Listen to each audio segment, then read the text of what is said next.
Just a couple things. You're talking about a capacity of 50,000.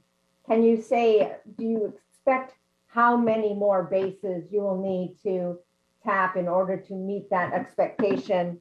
And secondly, can you just give us your thoughts and what you've seen on security challenges, any violence, any security vetting issues that you've seen or heard about at any of the camps? Have there been any problems of that regard?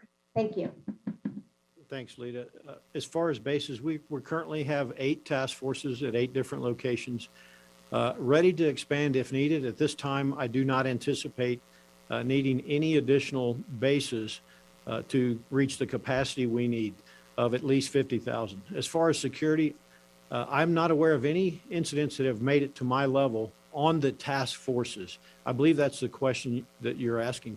I would tell you that we're partnering with not only our military folks, but our federal law enforcement and other agencies to ensure a safe and secure environment for the Afghans. We're also working closely with Afghans to put a command and control construct in place. Yesterday at Fort Dix at McGuire-Dix Lakehurst Task Force Liberty, I was very impressed to see that we've put a mayor's cell in place where we have military officers and Afghan counterparts in the village, if you will, working together to solve the issues that you're talking about.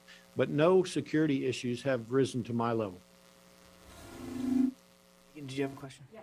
Hi, General VanHerck. It's Megan Myers from Military Times. I wanted to ask how many Afghans NORTHCOM has received, how many have been resettled and moved off of installations, and about how long that process is taking and which final processes are taking place on bases here. Okay, Megan. So more than 25,600 are currently with United States NORTHCOM task forces.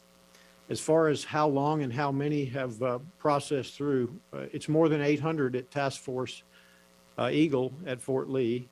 And then at the other locations, we're beginning to ramp up. So I would say approximately 1,000, but I don't have a specific number to give you. That would be best handled by DHS and Department of State, who are responsible for that. As far as the duration, again, that's really DHS and Department of State. I will tell you that right now, they're in the policy planning mode for exactly the procedure that will be utilized for either asylum processing or special immigrant visa processing.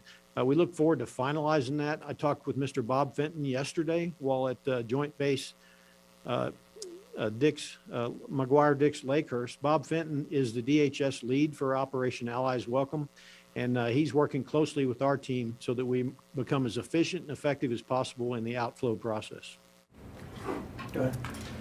Hi, thanks for taking this question. Travis Tritton with military.com. Could you describe your role in COVID testing and tell us what positivity rate you're seeing among the Afghan evacuees? Thank you. Yeah, thank you, Travis. Our role at the task forces is to test every single Afghan personnel that comes in.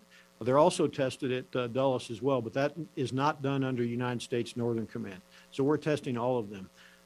Last week during my trip, we visited Bliss and McCoy, and we saw at one location 3 positive COVID tests out of more than 1,300, one at another location out of 1,200. And yesterday during my visit to Task Force Liberty, there was no concern expressed by the commanders or any of the medical professionals about COVID positivity rates or testing.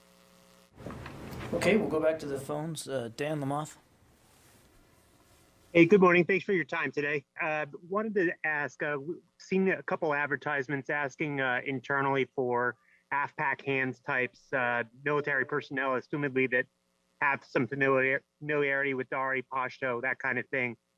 Can you speak at all to what you need in terms of U.S. military personnel that can speak to Afghans who don't speak English, and where you are right now handling that?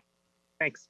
Hey, Dan, that's a great question. So during my visit yesterday, 2 outstanding officers who were AFPAC hands.